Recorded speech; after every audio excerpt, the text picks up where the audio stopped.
Aristone presents Friedrich Nietzsche on joy. Note well, requires anguish. Only great pain is the liberator of the spirit. Friedrich Nietzsche, The Gay Science. My recent posts have focused on Friedrich Nietzsche's Twilight of the Idols. I have also taken extracts from On the Genealogy of Morality. Having treated these texts rigorously enough, I should now like to focus on a text that Nietzsche wrote earlier in his career, Die fröhliche Wissenschaft, known in English as The Gay Science. This transitions nicely because Nietzsche punctuates Twilight with statements alike in tone and content with his preface to the second edition of The Gay Science. Nietzsche prefaces The Gay Science with a reference to a Horatian ode that I recently translated. Quote, "This book is written in the language of the wind that brings a thaw." Horace's Ode 1.4 begins, Solvitur acris hiems grata vice veriset favoni.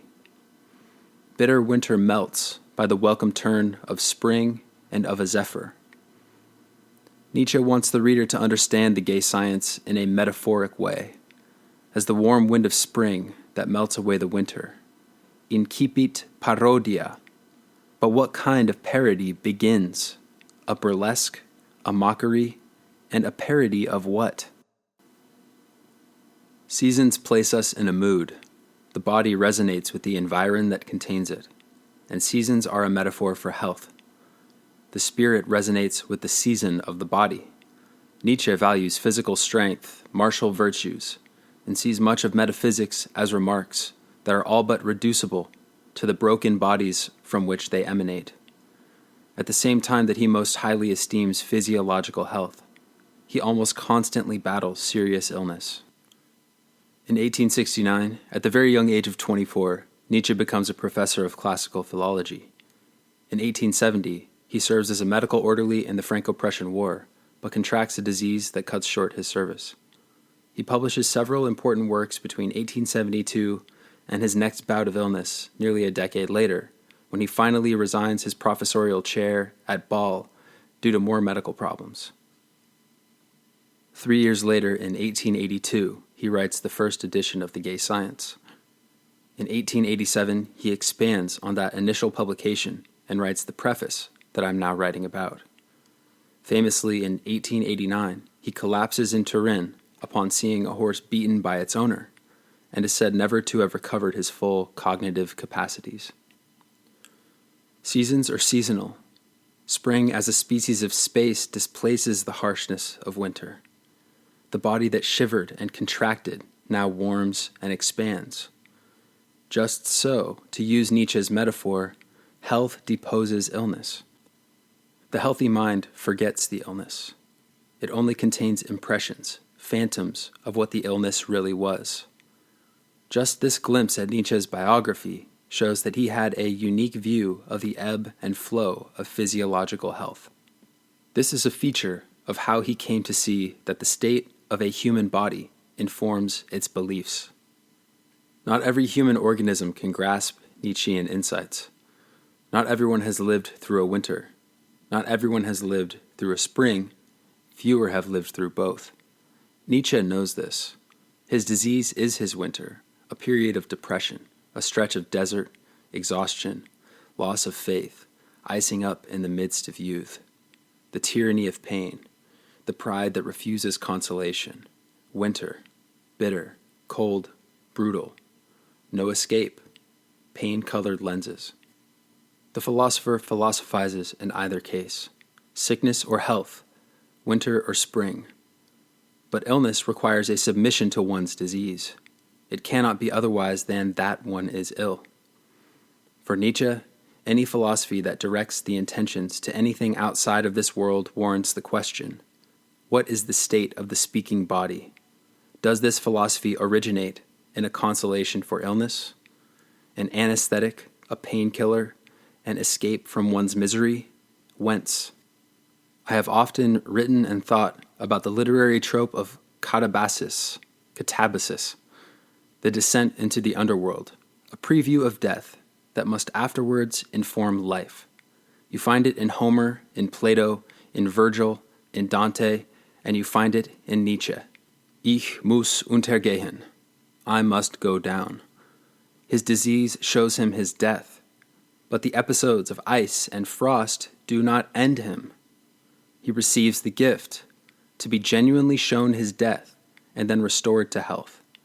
He receives the gift of A, having resonated with winter, having triumphed over death, some of the worst that life can offer, and B, having been restored to his full creative powers, if only for a little window.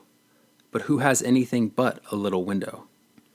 Only great pain, that long, slow pain that takes its time and in which we are burned, as it were, over green wood, forces us philosophers to descend to our ultimate depths and put aside all trust.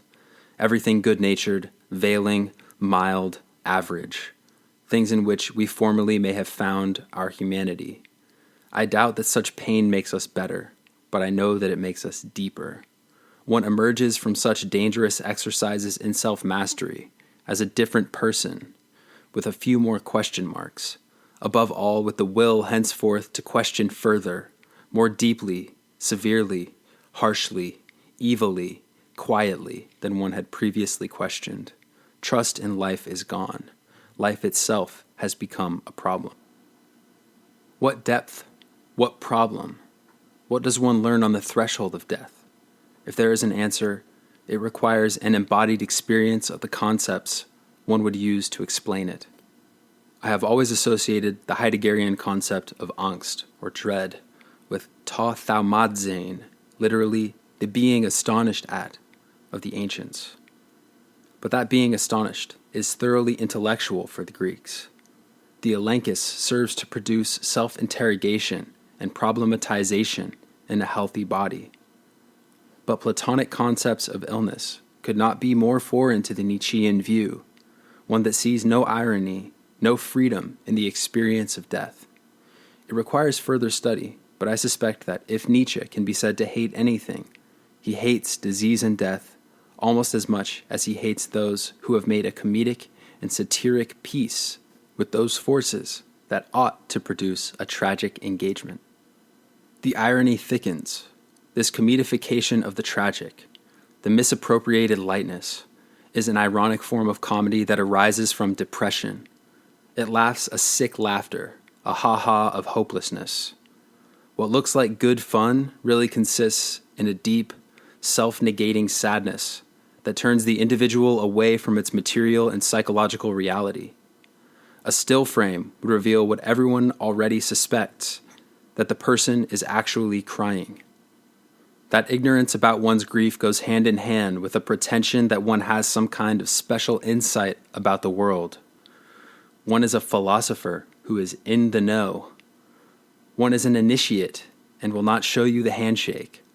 One has reached all the summits and left a trail of proof on one's Instagram. You can't look well and be well. The tragic person appears shallow. Things appear shallow to him. There is no need for an apparatus of justification. He does not begin any of his sentences with sorry. For Nietzsche, he simply exists. But why tragic?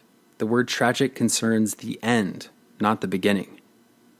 The gay science is the psychology of an onset of spring. Winter is the condition of possibility for spring, a resonance and moodedness with winter, ill health, depression, the onset of dotage at the wrong time, give Nietzsche the spiritual depth to write of the thaw, to bring the thaw, to write the gay science, a work that arises from an intense love of life, a love that only an encounter with death and a restoration to health, a convalescence, can inform. One transports the impression of having seen death into full physical health. The result, not man, but dynamite.